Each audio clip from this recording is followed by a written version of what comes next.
مذہب اور انسان کے بارے میں جاننے کے لیے اس چینل کو سبسکرائب ضرور کیجیے گا۔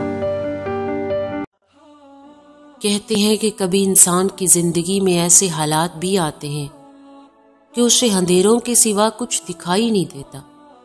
وہ جتنا اندھیروں سے نکلنے کی کوشش کرتا ہے اتنا اور پھنستا چلا جاتا ہے۔ ایسے لگتا ہے جیسے قسمت پہ تالے پڑ گئے ہیں، کوئی محنت اور کوشش کام ہی نہیں آتی۔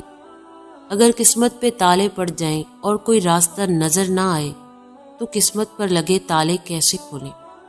جس طرح زندگی میں بہت سے کاموں کے شارٹ کٹس ہوتے ہیں، اسی طرح اسلامی تعلیمات میں اللہ نے ایک شارٹ کٹ رکھا ہے جو دنوں میں زندگی کی کایا پلٹ دیتا ہے۔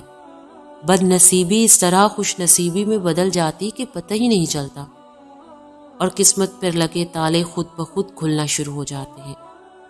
جب قسمت پہ لکیر پھر جائے تو اللہ کی رحمت کو آواز دینے کا صرف ایک ہی راستہ ہے، اور وہ ہے عدل۔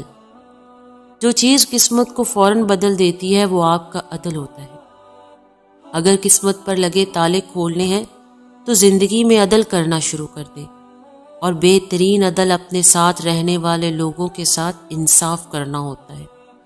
اگر آپ نے کوئی غلطی کی ہے تو بے شک اپنی غلطی نہ مانیں، لیکن دوسروں کو ان کا حق دے دیں۔ اگر آپ کی وجہ سے کسی کی زندگی کی سختیاں بڑھ گئی ہیں تو آپ اس کی زندگی سے نکل جائیں۔ اگر نہیں نکل سکتے تو اس کے لیے آسانی پیدا کرنے کی کوشش کریں۔ اگر آپ کسی کی زندگی کی خوشیوں میں رکاوٹ ہے تو آپ کی زندگی کی قسمت کے تالے کیسے کھلیں گے؟ دوسروں کو ان کا حق دینے کی کوشش کریں، وہ حق جو آپ کی وجہ سے ان تک نہیں پہنچ رہا۔ اپنے ارد گرد ایسے لوگوں کو تلاش کریں جن کی زندگی آپ کی وجہ سے رکی ہوئی ہے۔ اپنی دیوار گرا دیں اور انہیں ان کا راستہ واپس کر دیں، یہی عدل ہے۔ اسی لیے رسول خدا نے فرمایا کہ عدل سے گزرا ہوا ایک دن 60 سال کی عبادت سے بہتر ہے۔ جب آپ عدل اختیار کر لیں گے تو قسمت کے تالے خود بخود کھل جائیں گے اور آپ کو پتہ بھی نہیں چلے گا، کیونکہ قسمت پر تالا لگنے کی بڑی وجہ آپ کی اپنی ناانصافی ہی تھی۔ جب آپ نے دوسروں کا حق نہیں دیا تو اللہ نے آپ کا رکھ لیا۔